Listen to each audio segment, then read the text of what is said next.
হাত দুটি ধরেছি তোমার, মানব না কোনো বাধা,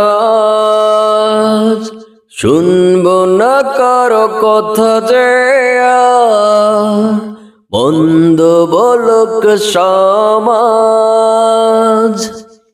হাত দুটি ধরেছি তোমার, মানব না কোনো বাধা, শুনব না কারো কথা যে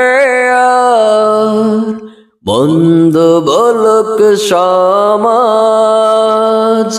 তুমি আমারি হয় বলবো শতবার, ও আমার বন্ধু গো, চিরসাথী পথ চলার তোমার জন্য গড়েছি আমি মঞ্জিল ভালোবাসা।